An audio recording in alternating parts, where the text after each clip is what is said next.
2 માં અહીંથી છાતી ઉપર કરો એટલે કામ આવશે. 3 માં એલ્બોસ એકદમ ટાઈટ છે. હવે 5 માં બે મૂવમેન્ટ છે. પહેલા અડધા 5 ની અંદર એલ્બોસ એજ બેન્ડ કરજો, આ પાછળ લેજો, અને 6 માં એકદમ નીચે બેન્ડ, એલ્બોસ એકદમ બેન્ડ.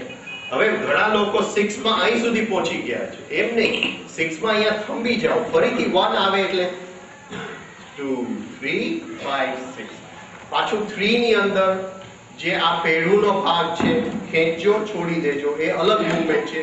3 માં કરો, જો લાઉડ કરો, લાઉડ.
તો જે નસકોરુંમાંથી શ્વાસ અંદર ગયું એ નાડીમાં પ્રાણ જાય છે અને શ્વાસ જે ફેફસાની અંદર ભરાય છે, આ જે છે ડાઉન ધ બેકબોન,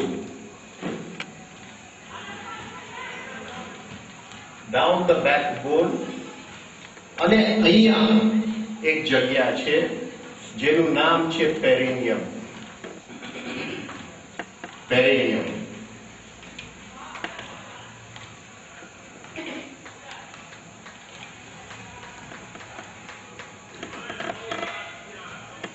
પેરિનિયમ શિવની, યોગની અંદર શિવની પેરિનિયમ.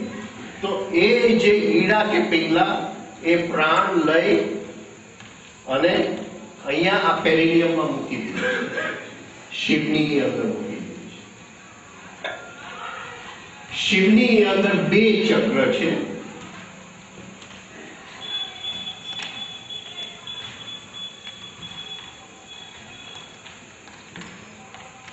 જે નીચું છે એ મોટું છે, એનું નામ છે મૂલાધાર,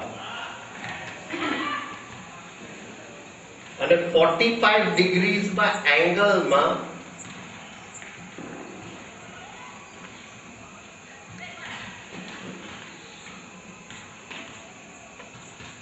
જે પુરુષનું ઇન્દ્રિય જે જગ્યાએ અડે છે અને સ્ત્રીના ગર્ભમાં જે પાછળનો ભાગ છે ત્યાં એક છે, એનું નામ છે સ્વાદિષ્ઠાન. એ નાનું છે, મૂલાધાર મોટું છે. ભલે મારાથી ઓછું જોડાઈ ગયું છે.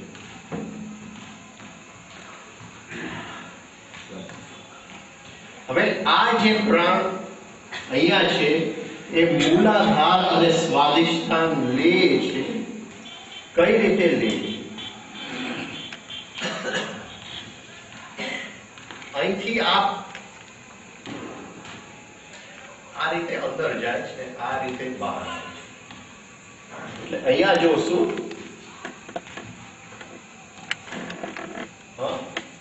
આ રીતે અંદર આવશે અને આ રીતે બહાર આવશે.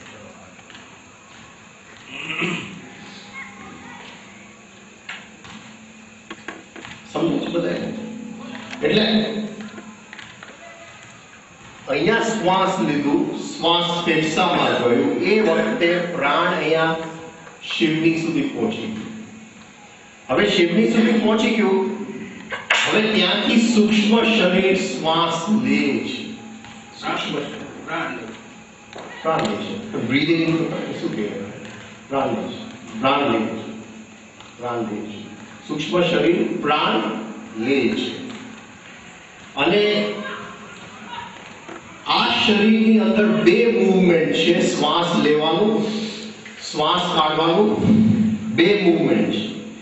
એ શરીરની અંદર એક જ મૂવમેન્ટ છે, લે છે અને કાઢે છે, એક જ મૂવમેન્ટ છે. આ સમજાય? It is an exchange. હા, અહીંથી લીધું અને અહીંથી આપ્યું. એક્સચેન્જ શું કહેવાય?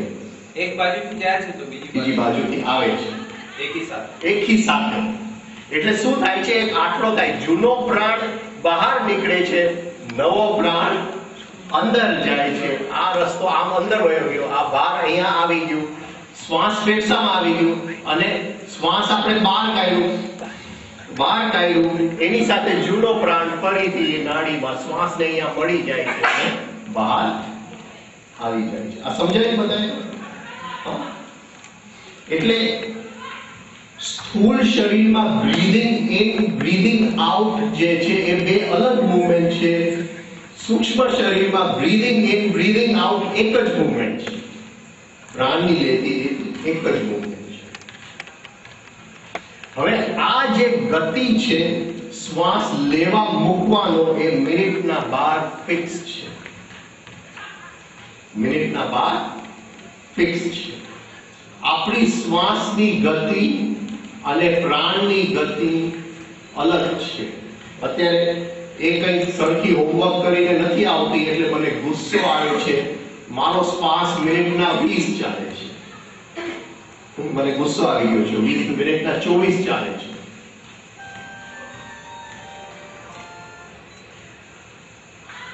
હવે આ ગતિ મિનિટના 12 નોર્મલી બદલાતી નથી.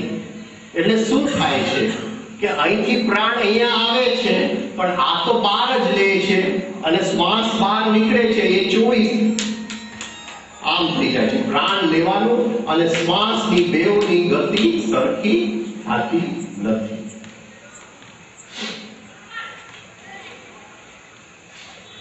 હવે સ્થૂળ શરીરમાં બીજી એક વસ્તુ છે જેને આપણે કહીએ છીએ circulation of blood. Circulation of blood.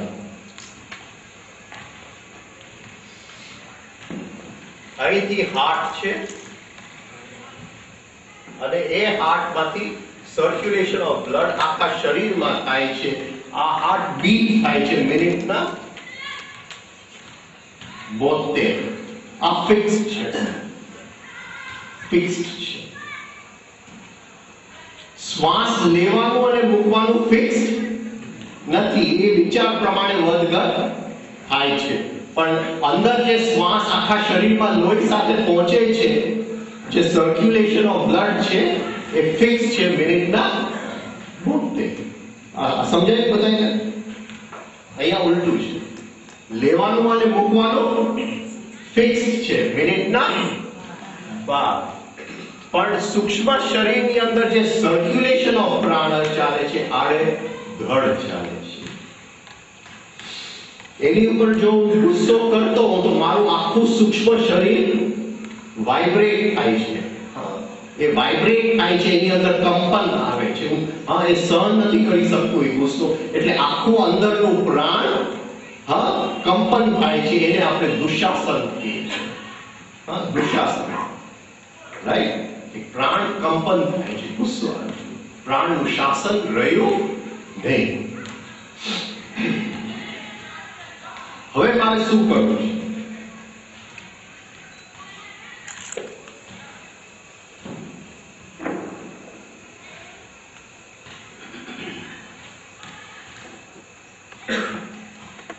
હવે એ જે કંપન થાય છે પ્રાણનું, એ જો બદલાવી શકું તો ભાવના બધાય આવેગો એની મેળે શાંત થઈ જાય. એ હોમવર્ક કરીને ન આવે, મને ગુસ્સો આવે, પણ મારો પ્રાણ જો લયમાં જ હોય તો ગુસ્સો કેટલો ટકી શકે? એ ટકી જ ન શકે ને. અને એ ગુસ્સાનો દ્રષ્ટા બનવું બહુ સહેલું છે, કારણ કે પ્રાણ એ ગુસ્સાને એક્સેપ્ટ કરતું નથી. તો શું થશે કે હું શ્વાસ અહીંથી મિનિટના 12 લઉં અને એ શ્વાસમાં એક રિધમ જોડી દઉં. 1 2 3 લેવાનું અને 5 6 કાઢવું. તો એ શ્વાસની સાથે આપણે જોયું, પ્રાણ નીચે આવ્યું, સૂક્ષ્મ શરીરમાં ગયું અને મિનિટના 12 લેવાય છે. એટલે પ્રાણ અને શ્વાસનું લય, આપણે મૂવમેન્ટ એક જ થાય છે. એટલે જે લય શ્વાસમાં આપણે લીધું 1 2 3, એ પ્રાણની અંદર પહોંચી ગયું. લય 1 2 3 માં એક્સપેન્ડ થવું, 5 6 માં કોન્ટ્રેક્ટ થવું. 1 2 3 એક્સપેન્ડ, 5 3 5 6 કોન્ટ્રેક્ટ. ફરીથી આવશે, મને ગુસ્સો કરાવશે, શ્વાસની અંદર થોડો ગુસ્સો આવશે, પણ જેવો ગુસ્સો પ્રાણની અંદર જાવ, પ્રાણે તો રિધમ અપનાવી લીધું છે. 1 2 3 5 6 અહીંયા ગુસ્સો આવતો જશે, પ્રાણ ગુસ્સાના રિધમને ધક્કો મારી દેશે. એ ગુસ્સો પ્રાણમાં લઈ જાય, મને ગુસ્સો આવશે નહીં.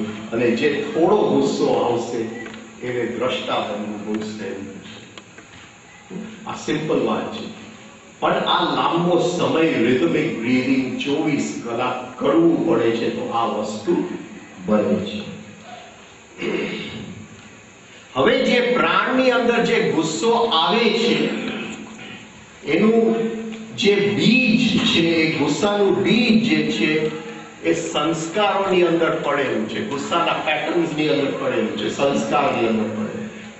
અને સંસ્કાર વારી ઘડીએ પ્રાણને ઉત્તેજના આપે છે કે તું ગુસ્સે થા, તું ગુસ્સે થા. પણ પ્રાણ એ નહીં લે, એટલે આ જે સંસ્કાર અંદરના ગુસ્સાના પડેલા છે, એ ધીમે ધીમે ઢીલા થવા માંડશે.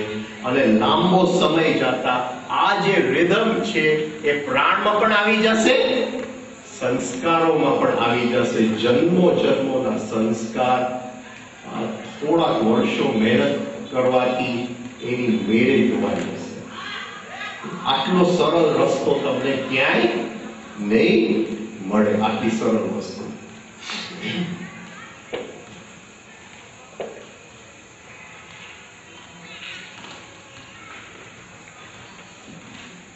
હવે અહીંથી પ્રાણ અંદર આવ્યું, બેકબોનમાં ગયું અને અહીંયા આવ્યું, અને અહીંયા બે ચક્ર આપણે જોઈ ગયા, મૂલાધાર અને સ્વાદિષ્ટ. હવે જ્યારે આપણે એક્સરસાઇઝ કરીએ છીએ, એ પ્રાણની ગતિ જે મિનિટના 12 છે, એને આપણે વધારીએ 36 ની ગતિએ કરીએ, પણ રિધમ ઈ ને ઈ છે. એટલે પ્રાણને સંસ્કાર આપીએ છીએ. આ રિધમનું 1 2 3 5 6. હવે ફેઝ એક્સરસાઇઝ. આપણે શ્વાસ લીધો, અહીં સુધી શ્વાસ પૂરું આવ્યું, શ્વાસ અહીં સુધી પહોંચ્યો અને આપણે જોયું અહીંયા એક્સચેન્જ થઈ જાય છે. હવે 3 ની અંદર આ જે નાભી નીચેનો ભાગ છે એને આપણે અંદર ખેંચી લઈએ છીએ. અંદર ખેંચી લઈએ છીએ એટલે આ જગ્યા લોક થઈ જાય છે. લોક થઈ જાય છે એટલે નવું પ્રાણ અંદર જાતું નથી, નવું પ્રાણને અંદર જવાની છૂટ નથી અને જે જૂનું પ્રાણ છે એ બહાર નીકળવા જાય છે એને ફરીથી અંદર જવું પડે છે, એ ફરીથી ત્યાં રોટેટ થાય છે. ફરીથી આપણે શ્વાસ કાઢ્યો એટલે એ જ નવું પ્રાણ બહાર નીકળ્યું, ફરીથી આપણે શ્વાસ લીધો પણ ત્યાં ફરીથી લોક કરી નાખીએ, ફરીથી જૂનું પ્રાણ સર્કલ મારે છે. અને જ્યારે મૂલાધાર અને સ્વાદિષ્ટાનની વચ્ચે એ જૂનું પ્રાણ સર્કલ માર્યા જ કરે છે, કારણ કે હજી તો આ મૂવમેન્ટ જ આપણે કરીએ છીએ. જ્યારે 36 ના સ્પીડે કરશું અને સ્પીડે કરશું તો એ પ્રાણ આ બે ચક્રની વચ્ચે આમથી આમ ફર્યા કરશે. એ બેવ ચક્ર એમાંથી કંઈ પોષણ લેશે. એ જે સ્પીડમાં ફરશે ત્યાં આમથી એ જ પ્રાણ ફર્યા કરશે. ધીમે ધીમે એ બેવ ચક્ર એક થઈ જશે, એ બેવ ચક્રનું મિલન થઈ જશે. જેમ આપણે ગઈકાલે વાત થઈ કે મૂલાધાર એક કાળું ચક્ર છે જેની અંદર શક્તિ ખૂબ છે, આ પ્રકાશથી ભરેલું છે, બેવું ભેગું થશે અને એ છાંટામાંથી જે અંદરનું કંઈક બનશે એક નવો વ્યક્તિ બનશે. એ વ્યક્તિ જે છે, આ શરીર મરી જાય છે ત્યારે એ વ્યક્તિ જાગૃત રહે છે. અંદરની સૂક્ષ્મ શરીર ક્રિસ્ટલાઇઝ થઈ ગયું, બંધારણ થઈ ગયું. એ શરીર મૃત્યુ પછી મળતું નથી અને એ શરીરનો ઉપયોગ આપણે મૃત્યુ પછી કરી શકીએ છીએ. અત્યારે મૃત્યુ પછી આપણે ગહેરી ઊંઘમાં જોઈએ છીએ, કંઈ પણ કરી શકતા નથી. તો આ જે છે આ બહુ પાવરફુલ વસ્તુ છે. બીજું, જે શક્તિ જાગે છે બેવના મિલનમાંથી, એ શક્તિ બેકબોનમાં ઉપર ચડવા માંડશે, એક એક ચક્રને ભેદવા માંડશે. એક કુંડલીની શક્તિ છે, પણ કારણ કે રિધમ એન્ડ બેલેન્સમાં જાય એ કોઈ પણ નુકસાન નહીં કરે, ક્યાંય પણ તમને તકલીફ નહીં થાય, નહીં ખાવા પીવામાં, સુવામાં, ક્યાંય પણ તમારા નોકરીની અંદર. બાકી જેટલા લોકો સ્વામીઓને કુંડલીની જાયગી છે એને કંઈક ને કંઈક આડી અસર થઈ છે, જેટલી પણ કુંડલીની ચોપડીઓ તમે વાંચો. તો આ જે રીત છે એ બહુ ગુપ્ત રાખેલી રીત હતી. હા, એ પહેલી વાર હવે ભાવનગરમાં પબ્લિકમાં શીખવાડ્યું, હવે શિબિરોમાં તો શીખવાડે છે, હા, પણ પહેલી વાર. તો તમે એ કરજો 5 મિનિટ 10 મિનિટ. નેક્સ્ટ ટાઈમ આપણે મળશું, જો તમે કરતા હશો તો આખી એક્સરસાઇઝ કેમ કરવી એ તમને શીખવાડશે. રાઈટ? તો આ વસ્તુ મને સમજાવી. આમાં કોઈ પ્રશ્ન હોય તો તમે પૂછી શકો છો. કોઈને પૂછવું છે કંઈ પણ?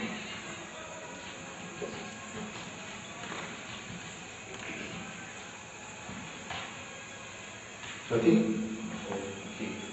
આપણે અડધી કલાક છે આપણી પાસે ફેઝ એક્સરસાઇઝ, આપણે કરેક્ટિવ એક્સરસાઇઝીસ. કરેક્ટિવ એક્સરસાઇઝીસ આ વખતે આપણે સાંજે બધા એક્સરસાઇઝીસ લીધા અને આ કરેક્ટિવ એક્સરસાઇઝીસ શું છે એ જોઈએ.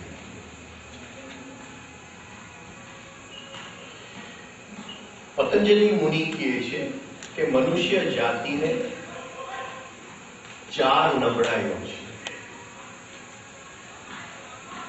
4 નબળાઈઓ એને નામ આપે છે એ અસ્મિતા એટલે હુંપણું, અહંકાર, રાગ એટલે માણસ ક્યાંય ખેંચાય છે, એને કોઈ વસ્તુ ગમે છે, દ્વેષ એટલે એ ક્યાંયથી એને આકર્ષણ થાય છે, કોઈ વસ્તુ નથી ગમતી,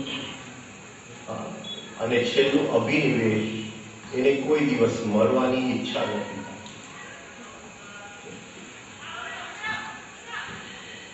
એને એમ થાય છે કે હું કાયમ માટે રહું, મારું કંઈક હસ્તી કાયમ માટે રહે. એને એમ લાગે છે કે પોતાનું નામ જ સાચું છે, એટલે એ ક્યાંય પણ એ મરી જાય તો દીકરાની અંદર રહે, દીકરાની અંદર ક્યાંય એ રહી ન શકે તો હોસ્પિટલમાં નામ લખાવીને રહે, કોઈકના સ્કૂલમાં નામ લખાવીને રહે, અને છેલ્લે કોઈ જગ્યા ન મળે તો ગાર્ડનમાં એક બેન્ચ બનાવે એની ઉપર નામ લખાવીને ગમે ત્યાં મારું નામ ટકવું જોઈએ.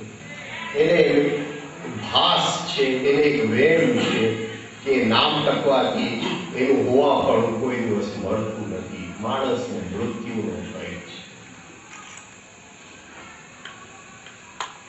આપણા જીવનની અંદર જુદી જુદી શક્તિઓના દર્શન થાય છે.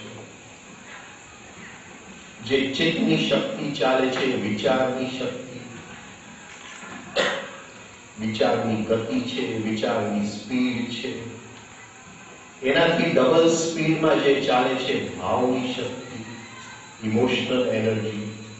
એટલે સારા વિચાર, સારા ભાવ નથી કરતા, કારણ કે ભાવની શક્તિ વિચાર કરતા ડબલ છે. હું કહું કે ભાઈ ખોટું બોલવું ખરાબ છે, પણ તમે આવતીકાલે પણ ખોટું જ બોલવાના છો, કારણ કે સારા વિચારથી સારા ભાવ નથી આવતા. ભલે બધાય છાપામાં આવે થોટ ફોર ટુડે, એનાથી કોઈ મતલબ નથી. વાંચીને માણસ ઊંધું જ કરવાનું, કોઈ થોટ ફોર ટુડે કરતું નથી, જીવતું નથી. તો વિચારની ગતિ, ભાવની ગતિ, એ ભાવ કરતા ડબલ સ્પીડમાં ચાલે છે સેક્સ એનર્જીની ગતિ. આકર્ષણ, અપાકર્ષણ. સેક્સ એટલે ખાલી સેક્સ એક્ટની વાત નથી કરતો. હું એક દુકાનમાં જાઉં છું, આ ચશ્મા મને ગમે છે, આકર્ષિત થાઉં છું, એ જે આકર્ષણ થઈ ગયું એને સેક્સ એનર્જી કહેવાય. Positive and negative poles of life, the magnetic pole of life. સમજાય?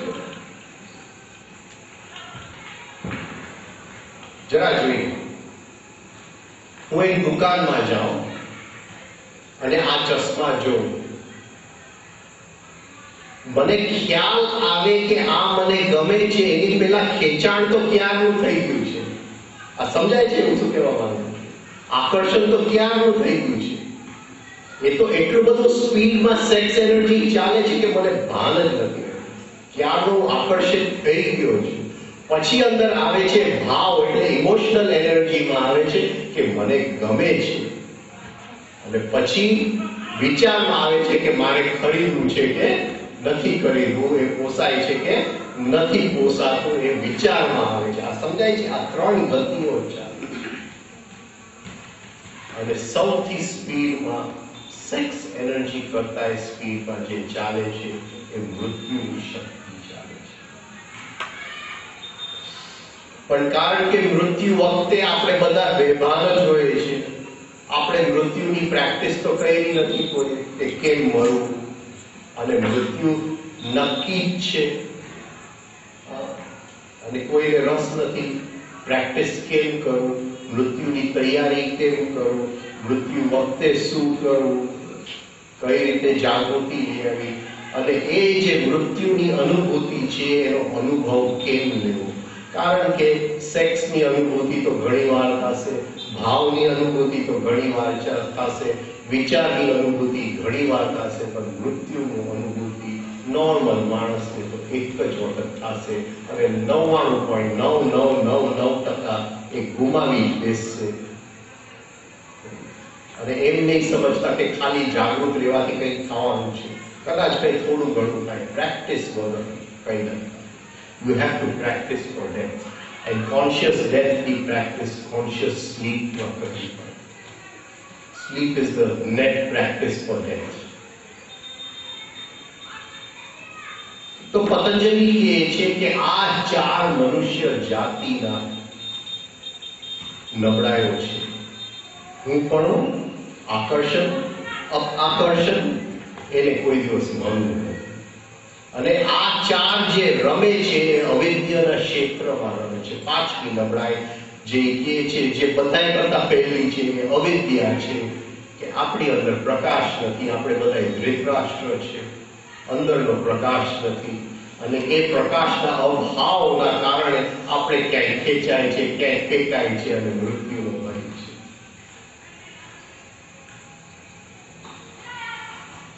હવે આ જે ચાર મુખ્ય નબળાઈ છે એ મૂલાધાર ચક્રની અંદર પડેલા છે અને એ મુખ્ય નબળાઈઓમાંથી આપણા બધાય સંસ્કાર બને છે. આ માસ્ટર્સ છે, માસ્ટર ફાઇલ છે. એને પતંજલિ ક્લેશ કહે છે. એ કહે છે કે હરેક વૃત્તિ જે છે એ ક્લિષ્ટ છે, અક્લિષ્ટ છે. ક્લિષ્ટ એટલે શું? કે એની સાથે હું ગુસ્સો કરું છું પણ એવી રીતે ગુસ્સો કરું છું કે નવા ગુસ્સાનું બીજ વાવીને કરું છું. ક્લેશ, એ ગુસ્સાની અંદર ક્લેશ પડેલું છે. કોઈ પણ ક્લેશ પડેલું હશે, રાગ, દ્વેષ, અભિનિવેશ, અસ્મિતા, અહંભાવ, કોઈ પણ ક્લેશ પડેલું હશે. એ ગુસ્સાની અંદર એવું એક આ ચારમાંથી બીજ પડેલું છે કે ફરીથી મને એ મજબૂર કરશે એ ગુસ્સો કરવા માટે. આ સમજાય છે? એટલે હર ક્ષણે હું શું કરું છું? નવું બીજ રોપું છું અને હર ક્ષણે આપણે તો હજારો બીજ રોપ્યા જ કરતા હોય છે. આ બીજ રોપું છું તો ફરીથી ક્લેશના બંધનમાં હું ફસાઉં છું, કર્મના બંધનમાં હું ફસાઉં છું.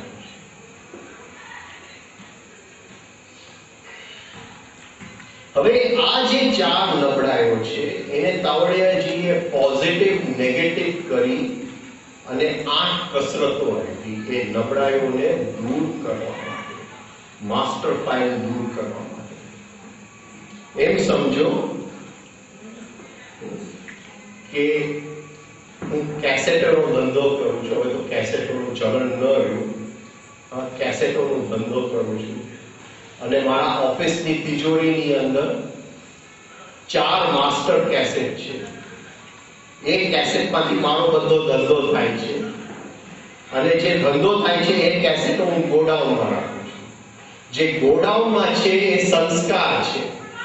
કોઈકનો ગોડાઉન વધારે ભરેલો છે, કોઈકનો ગોડાઉન ઓછો ભરેલો છે, પણ એ બધાય સંસ્કાર કેમાંથી નીકળ્યા? આ 4 જે માસ્ટર કેસેટ છે જે ઓફિસની તિજોરીમાં છે, મૂલાધાર ચક્રમાં પડેલા છે. આ સમજાયું બધાને? એટલે આપણે જે અંદરનો પ્રકાશ જે છે, અવિદ્યા જે છે, એ જે અંદરનો પ્રકાશનો આવરણ છે જે ઢાંકે છે એ સંસ્કારો ઢાંકે છે. અને એ સંસ્કારોનું ફેક્ટરી જો બંધ કરવી હોય તો ગોડાઉન કોઈ બાળી નાખશે તો કંઈ ફરક નથી પડતું. હું તો નવો ગોડાઉન બનાવીને નવો માલ તૈયાર કરીશ. સમજાય છે? પણ ઓફિસમાં આવી અને જો મારા માસ્ટર ફાઇલ કોઈ ખલાસ કરી નાખે, ચોરી કરી નાખે, ઘૂસી નાખે મારા માસ્ટર ફાઇલ, મારી માસ્ટર કેસેટ, તો નવો કેસેટ હું બનાવી ન શકું. ગોડાઉનનો માલ જેટલો પડ્યો હોય એ એકાદી જરમ લાગે તો એ સાફ કરી નાખું, એટલો હું ધંધો કરી શકું. નવો ધંધો બંધ થઈ જાય. આ અદ્ભુત કસરતો છે, અદ્ભુત કસરતો છે. આવી કસરતો મને બીજે ક્યાંય જોવામાં નથી આવી. કોઈ આવી કસરતો શીખવાડી નથી. હવે એ જે માસ્ટર ફાઇલ્સ જે છે, જે 4 મુખ્ય છે, એમાંથી એને પોઝિટિવ નેગેટિવ કરીને 8 બનાવ્યા. એ 8 આપણે જોઈએ.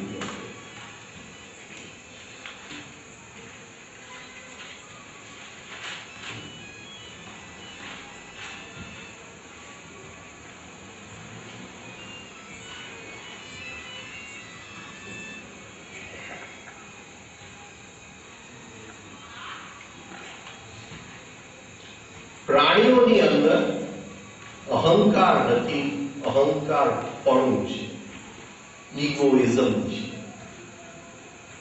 એક વાંદરાઓની જમાત છે અને નવો વાંદરો જન્મ લે છે તો એની માં જે જમાતનો લીડર છે, ડાઘ્યો જે છે, એની ડાઘિયાથી બચાવીને ફરે છે.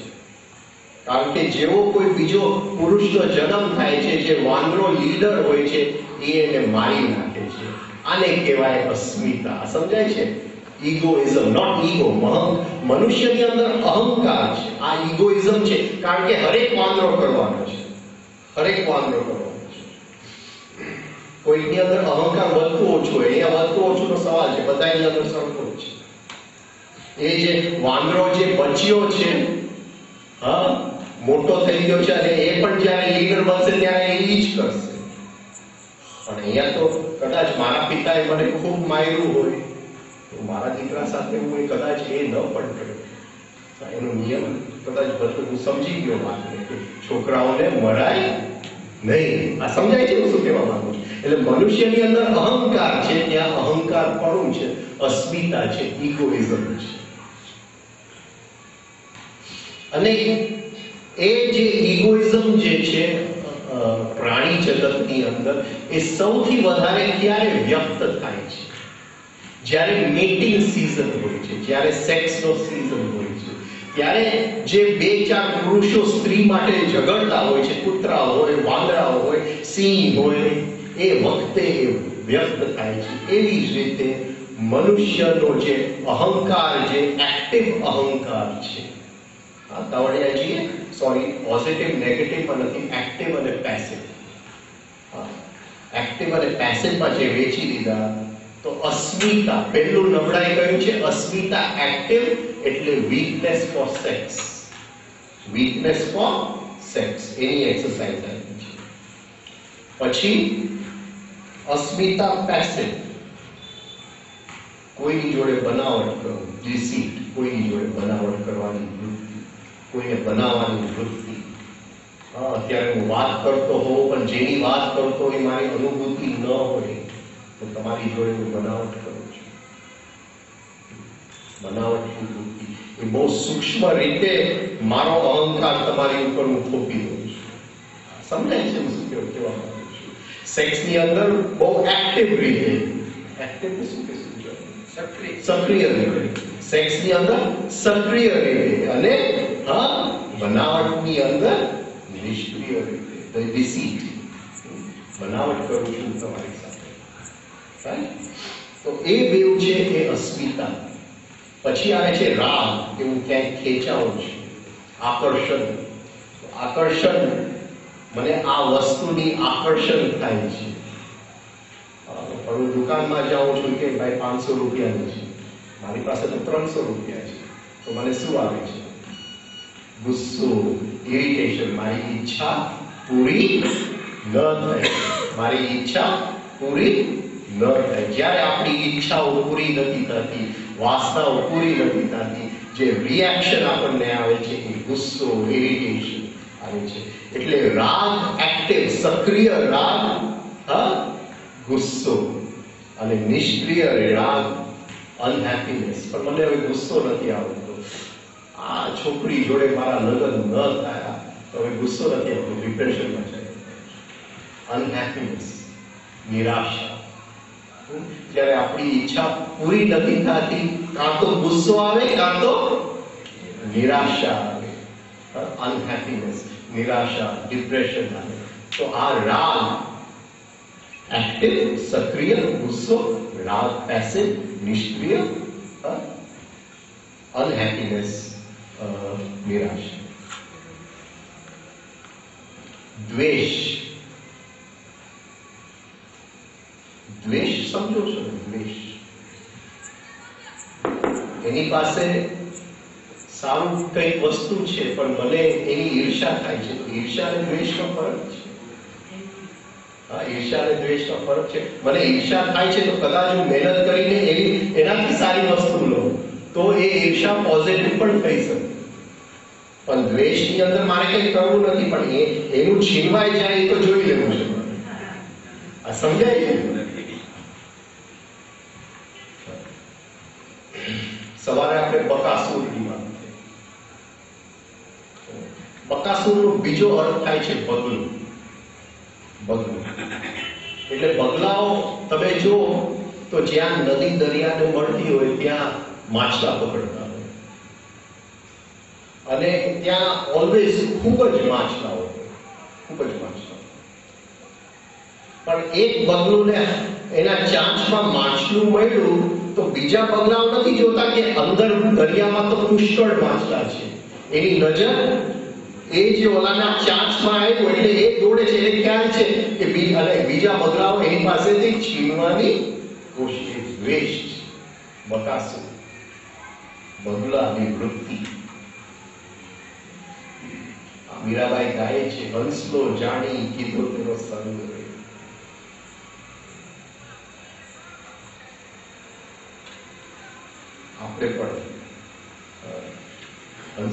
જાણી કીધો તેનો સંગ એ બંગલો નદીના કિનારે તો બંગલો જોયો મોડામાં લીધી માછી મોડામાં લીધી માછી જે બીજા બધાએ બંગલા કરે છે એવી હું બની ગઈ હતી એવું મોહમાં હું ફસાઈ ગઈ હતી આ દુનિયાના મોહમાં હું ફસાઈ ગઈ હતી જ્યાં ભગવાનને જ્યાં શોધવાના હતા હંસને જ્યાં શોધવાના હતા જુદી જગ્યાએ શોધવાની એ આત્મતત્વને જ્યાં આપણે શોધીએ જ છીએ પૈસામાં શોધીએ સ્ત્રીમાં શોધીએ બધી આપણને એમ લાગે કે જરાક આટલું વધારે કમાઈ જાવ તો મને મળી જશે એ જે બંગલો જાણી કીધો તેનો હંસલો જાણી કીધો તેનો સંગ મોઢામાં લીધી માછી પૈસા લીધા મોઢામાં એક સ્ત્રી લીધી મોઢામાં શું મળ્યું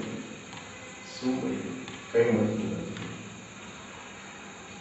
સાઈ મેં તો પકડી અંબલિયાની ડાળ અંબલિયા એટલે આંબો એટલે બધા ઝાડનો જે રાજા એટલે જે કોન્શિયસ છે એટલે ગુરુનો હાથ મેં પકડ્યો છે ગુરુનો હાથ ગુરુ મને આદેશ આપે છે કે તું આ કર ને છતાંય ગુરુનો આદેશ લઈને છતાંય હું તો બદલાના સંગમાં પહોંચી ગઈ આપણે પણ અહીંથી બધો આદેશ તો લઈ લઈશું બધું સમજી તો લઈશું પણ ગયા પાછા બદલાના સંગ મોઢામાં લીધી માછી તો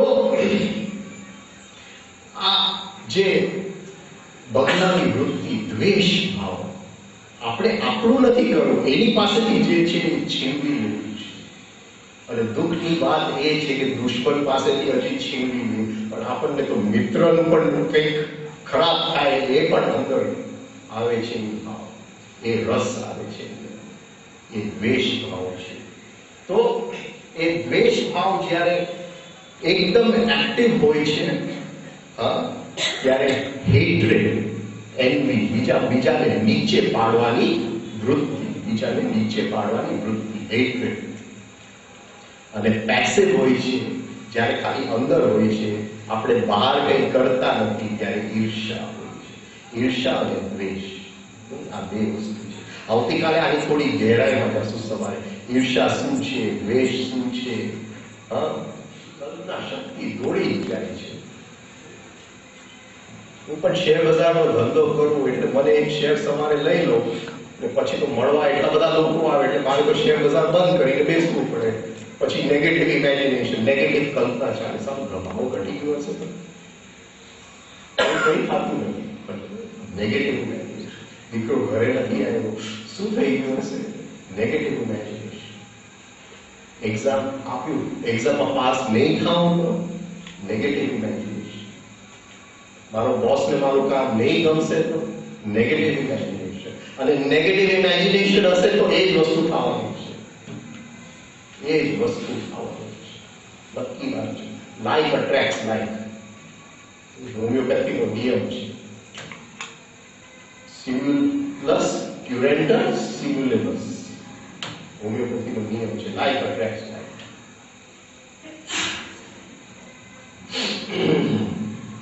તો નેગેટિવ ઇમેજિનેશનના કારણે આપણી અંદર નાના ભયો છે મને આજે બહાદુરસિંહ સમજાવતા હતા દીકરો ઘરે ન આવ્યો હોય તો એવું વિચારજો કે એ કંઈ જલસો કરી રહ્યો છે એ કંઈક મોજ કરી રહ્યો છે એટલે ઘરે નથી આવ્યો આપણે ખુશ થાય કે આ ઘરે નથી આવ્યો તો એ ચોક્કસ ઘરે આવવાનો જ છે પણ એવું વિચાર એનું શું થઈ ગયું હશે તો શું થઈ ગયું હશે એ શું કરાવશે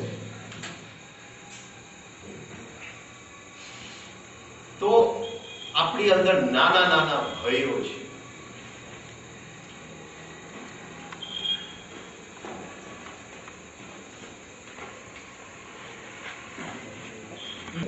અભિનિવેશ એક્ટિવ એટલે મૃત્યુનો ભય અભિનિવેશ એક્ટિવ એટલે નાના ભયો જે આપણને રોજ આવે છે અને આ બધા ભયોની પાછળ મૃત્યુનો ભય છે એ અભિનિવેશ નિષ્ક્રિય એ પડ્યું જ છે અંદર જેમ મેં સવારે કીધું કે મૃત્યુનો ભય હકીકતે શેનો ભય છે આપણી ઈચ્છાઓની અપૂર્તિનો ભય હજી તો આટલું બાકી છે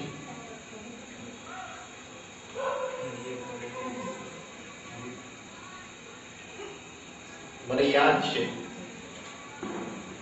કે એક વખત મૃત્યુ સાથે દોડતો હતો અને મને નક્કી જ હતું કે હવે મૃત્યુ આવવાનું છે. તો પહેલો વિચાર જે આવ્યો કે મારી દીકરી તો બહુ નાની છે, 3 જ વર્ષની છે અને એની સાથે રહેવાનો મોકો મળ્યો નથી. પહેલો વિચાર એ આવ્યો. પછી તરત જ આવ્યું કે નહીં, મૃત્યુ હવે સુધારીને શું કરવું છે. પણ એટલું એક પહેલું વિચાર આવ્યું, આપણું મૃત્યુનો ડર શું કામ છે? શું કામ છે? આપણી મૃત્યુનો ડર એટલે છે કારણ કે આપણી અંદર એટલી બધી વાસનાઓ પડેલી છે અતૃપ્ત, અને આપણને એમ લાગે છે જો મૃત્યુ આવી જશે તો એ બધી અતૃપ્ત રહી જશે.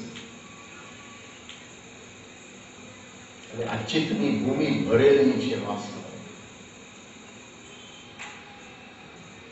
તો આ 4 નબળાઈ, સક્રિય, નિષ્ક્રિય, એક્ટિવ, પેસિવ, એના 8 કસરતો. આપણે એક કસરત લઈએ અત્યારે, મૃત્યુનો ભય. હા, પછી તમે ચોપડી વાંચી લેજો, એ ચોપડીની અંદર 8 કસરત આપેલી છે. તમને જે તમારી લાગે એ તમે કરજો. મારી પાસે તાવડિયાજીએ એક કસરત 6 અઠવાડિયા કરાવ્યા હતા, પછી એક કસરત મેં આખું 1 વર્ષ કરેલું. તો તમને જે ઠીક લાગે. બીજી રીત છે કે 3 મહિના માટે એક નોટબુક રાખજો અને એક આવી રીતે ટાઈમર વાળી ઘડિયાળ લઈ લેજો કે દર કલાકે ઘડિયાળનો વાગે ટીક ટીક, એ વાગે એટલે તરત ખિસ્સામાંથી નાની નોટબુક કાઢજો અને તમારો વિચાર જે જગ્યાએ હોય એ લખી નાખજો. વિચાર 4 કે 5 જગ્યામાં હશે. સેક્સમાં હશે, પૈસામાં હશે, કોઈકનું કરી નાખવામાં હશે,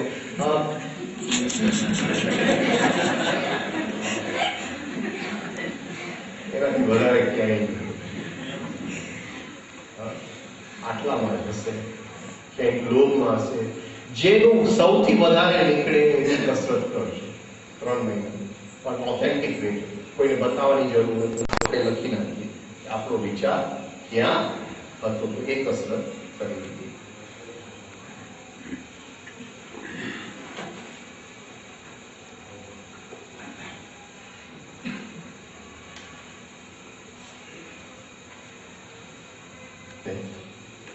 આ ચાલશે બધાને કે નિરાશા લો કે કઈ બીજું લો? હા,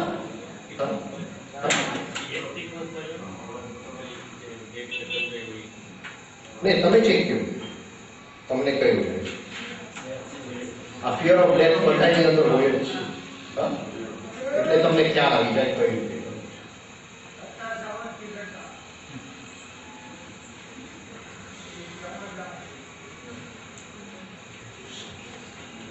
કે એનું કરેક્ટ આશા છે કે મૃત્યુ પછી પણ કંઈ જીવન છે, એ આશા છે. એવી એક દુનિયા છે જ્યાં જીવ મુક્ત છે.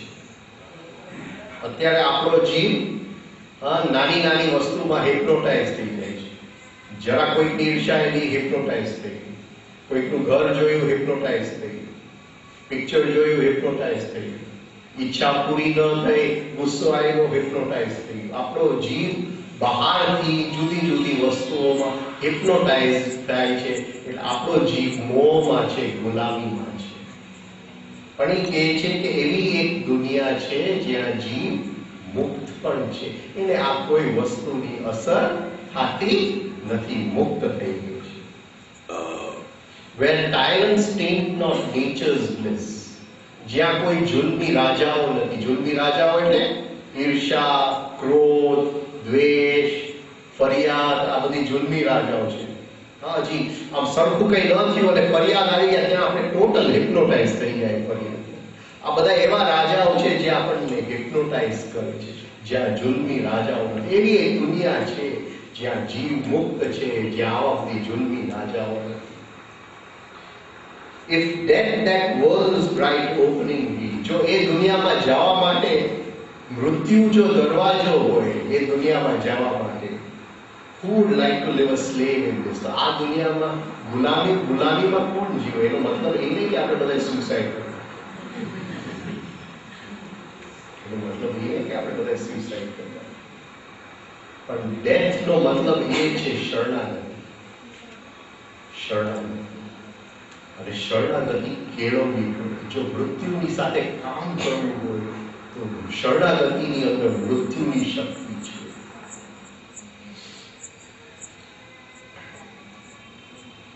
અંદરનો જે અહમ ભાવ છે એને મારવા માટે એક જ રસ્તો છે શરણાગતિ.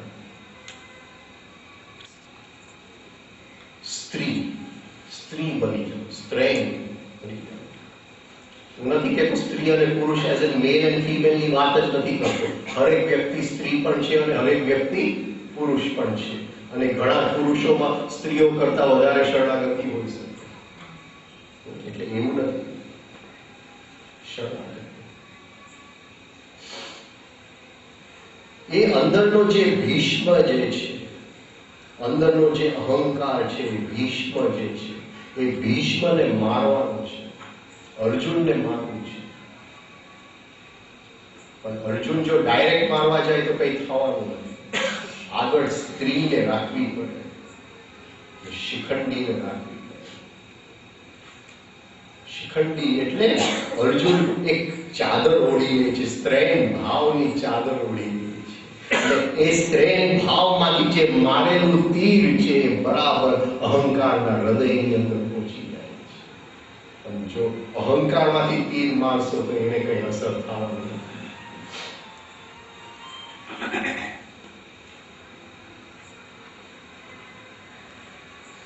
શરણાગતિ. ઘણા લોકો પોતાના ગુરુનો ફોટો રાખી દે ઘરની અંદર. ગુરુનો ફોટો રાખી દે, પછી પત્ની કઈ કહે તો પત્ની ઉપર ગુસ્સો આવી જાય. તો હું કહું કે જો ગુરુના શિષ્ય થયા તો ગુરુ એટલે જીવન. ગુરુ એટલે પત્નીની અંદર પણ ગુરુ, અને દીકરાની અંદર પણ ગુરુ, દુશ્મનની અંદર પણ ગુરુ, અને જે પૈસો આપણો લઈ જાય છે એ પણ આપણો ગુરુ. જે આપણા 100 રૂપિયા ઉપાડીને લઈ જાય છે એ પણ આપણો ગુરુ. વાહેગુરુ.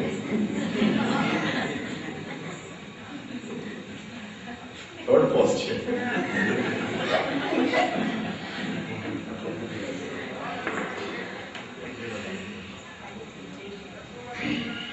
તો એ શરણાગતિ જો આપણે જીવી શકીએ તો ધીમે ધીમે હર પલ્લે મૃત્યુની શક્તિનો અનુભવ કરી શકીએ. તો એ કહે છે કે એ દુનિયાનો દરવાજો મૃત્યુ છે. એટલે એ સુસાઇડ કરવાની વાત નથી કરતા, એ શરણાગતિની વાત કરે છે કે એ દરવાજો અને તો મુક્તિ છે. બસ એ એક શરણાગતિ જો અપનાવી લીધી તો એ ક્ષણે મુક્તિ છે. પણ કેળવવી પડે શરણાગતિ. પછી કહે છે વિચારો, where there is life there is hope. જ્યાં જીવન છે ત્યાં આશા છે.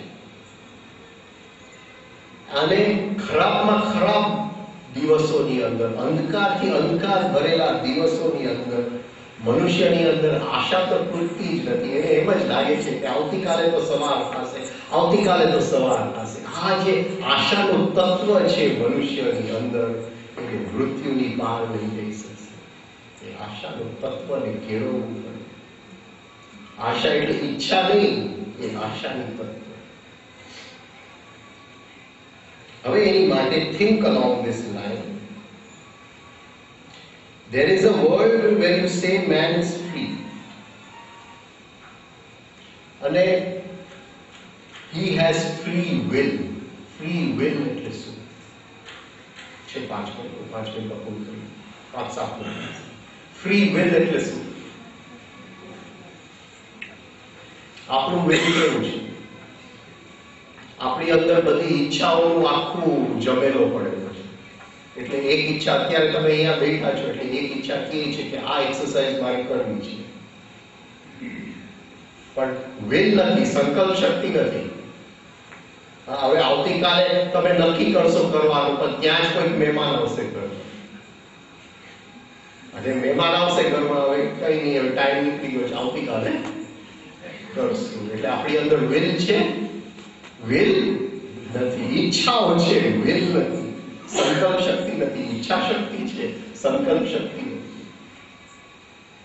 સંકલ્પ શક્તિ હોય તો મહેમાનને કહે કે હું 5 મિનિટ મારી કસરત કરીને આવું છું, કારણ કે કસરતની વેલ્યુ સમજાય. લગ્નમાં કહી દઉં કે ભાઈ હું 5 મિનિટ આવું છું.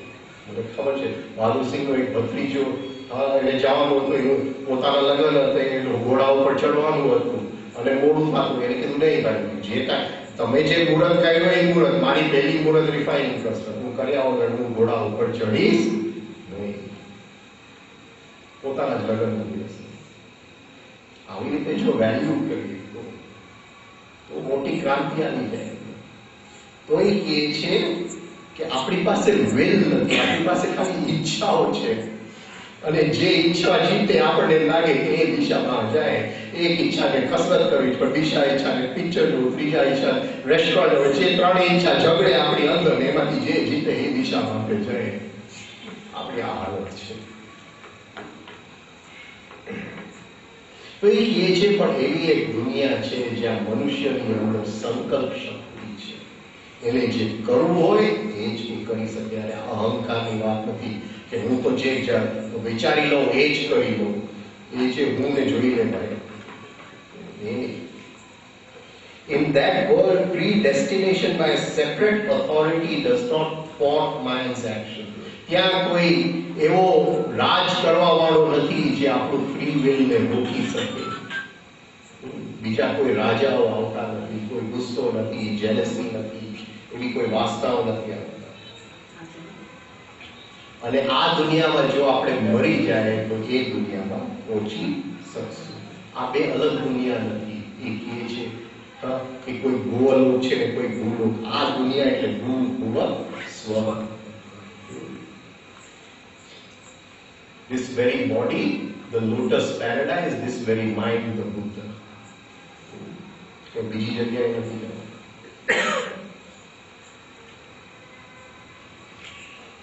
હવે જે આ આપણે કર્યું એને આપણે વાંચવાનું છે 1 2 3 5 6 આ રિધમમાં વાંચવાનું છે.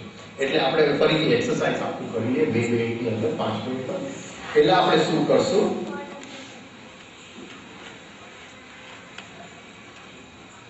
પહેલા અંદર આપણે વાંચશું એક્સરસાઇઝની પૂર્વ ભૂમિકા કે એવી એક દુનિયા છે જ્યાં જીવો મુક્ત છે, જ્યાં જુલ્મીઓ જે પ્રકૃતિની સુખ અને આનંદ છે એને બગાડતા નથી. એ આપણે પહેલા અંદર વાંચીએ. પછી અરીસા સામે આપણે બેસી જઈએ છીએ, અરીસામાં આંખથી આંખ જોઈએ છે, અને પછી આપણે વાંચીએ છીએ. શું વાંચીએ છીએ કે એવી એક દુનિયા છે જ્યાં મનુષ્ય પાસે સંકલ્પ શક્તિ છે. આપણી જાતને બોલજો અંદર. એવી એક દુનિયા છે જ્યાં મનુષ્ય પાસે સંકલ્પ શક્તિ છે. સંકલ્પ શક્તિ ન હોય તો મનુષ્ય નથી, મશીન છે. ઈચ્છાઓનું મશીન છે. સંકલ્પ શક્તિ ન હોય તો મનુષ્ય નથી. એ દુનિયાની અંદર કોઈ આપણી ઉપર રાજ કરતા નથી. કોઈ રાજા નથી જે આપણી ઉપર રાજ કરી શકે છે. આ દુનિયામાં જો આપણે મરી જશું તો એ દુનિયાની અંદર સંકલ્પ શક્તિ સાથે આપણે જીવીશું. તો આ જે વાંચવાનું છે એ કઈ રીતે વાંચવાનું છે? પહેલી વાર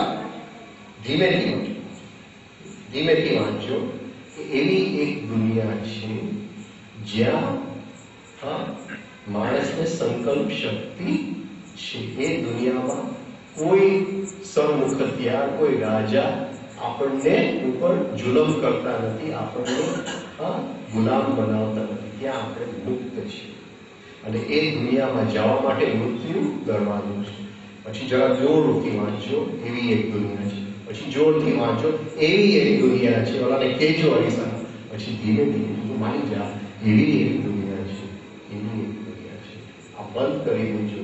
5 મિનિટ રિધમિક બ્રીથિંગ કરી લેજો. એક્સરસાઇઝ પૂરી થઈ ગઈ. આ કરેક્ટિવ એક્સરસાઇઝ. આ 5 મિનિટ નહીં લાગે રોજ કરતા. કોઈ પણ એક લઈ લેજો 8માંથી અને રોજ પ્રેક્ટિસ 1 વર્ષ સુધી જો કરશો તો બહુ મોટી ફરક આવી જશે.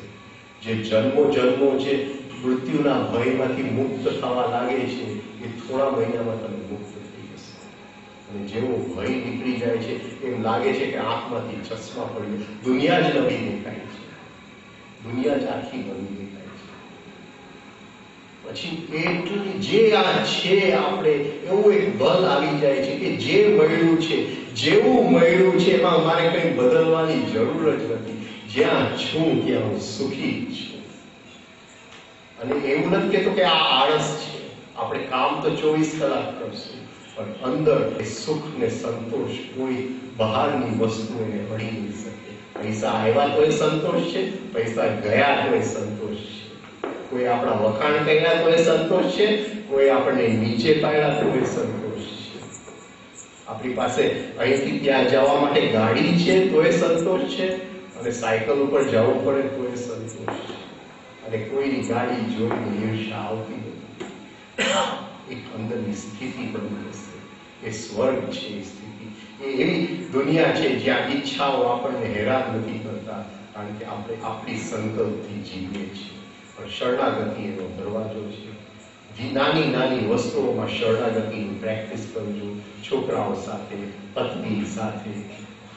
જરા ઉઠીને પત્ની માટે સવારે ચા બનાવી દેજો. પત્ની ઉઠે એની પહેલા તો અંદર એક શરણાગતિનો ભાવ જાગવા માંડશે. એક અંદર એક નાજુકતા આવશે. એક અંદરની જે સ્ત્રૈણ તત્વ છે, જે શિખંડી છે, એ જરા બહાર આવશે. અને એ શિખંડી બહાર આવશે તો અંદરના અહંકારને મારવું બહુ મુશ્કેલ નથી. આ જો કરી શકે. આવતીકાલ સવારે ફરી મળીએ.